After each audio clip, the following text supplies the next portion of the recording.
All right, good afternoon, everyone. I want to talk about now the bracha of Birchas Hashanim, the midway point of the Shemona Esrei, and I will try to do my best within a few minutes. It's an interesting concept here. I want to focus on two things. There are two themes in this bracha.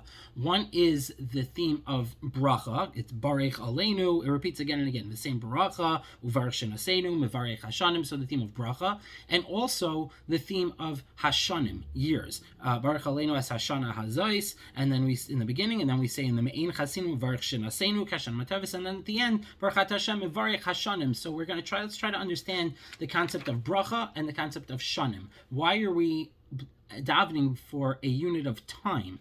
It's interesting. The theme of the bracha is a unit of time. It's not a specific thing. It's just a unit of time, years. It doesn't. It needs explanation and exploration. So, in order to do that, let's try to understand what bracha is, and we have to understand that bracha in the Torah, the first bracha is Pru Uravu.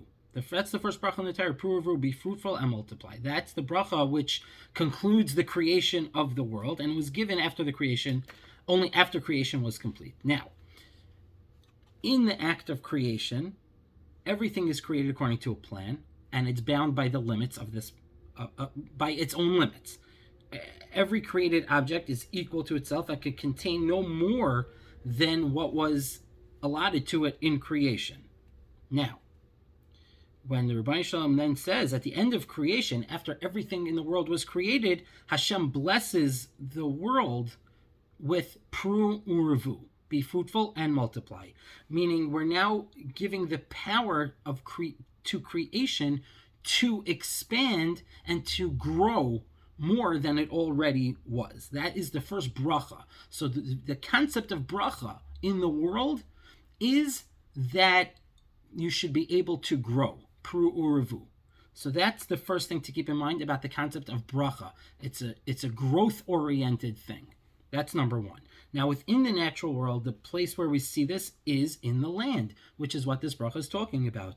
Because the land, earth, soil, these are all metaphors for sources of growth. These are sources of growth. So when we ask for parnasa, sustenance, we're not just asking for the tangible things. We're not just asking for money, for food.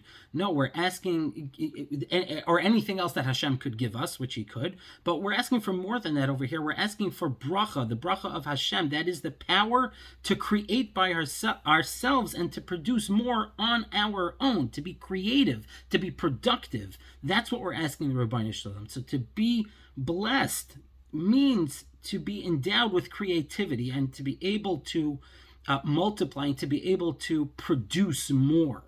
That is the concept of bracha, and that is what we're asking of the Rebbeinu Shalom.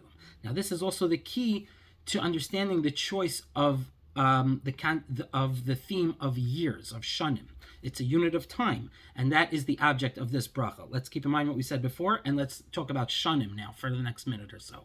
Because the bracha is not the fruit itself, like we explained, but rather the bracha that we're asking for the Rebbeinu Shalom is for growth and development.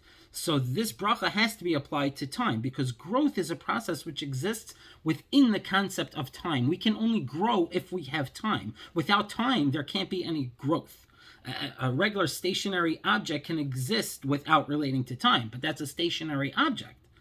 But if I'm asking for the Rebbeinu Shalom and the presence of the Rebbeinu Shalom to be expressed in the power of growth and development, like we were saying before, then I'm asking for something within the concept of a context of time, because we need time, and therefore that's the Mevarech Hashanim. Time it's not just the keli which has the bracha, a bracha over a period of time. It's the object of the bracha itself. I'm asking to become part of a process of something which can exist only within the realm of time. So in this bracha, we can ask the Rebbeinu Shalom, who blesses the years, who is the Mevarech Hashanim, and makes things grow within time.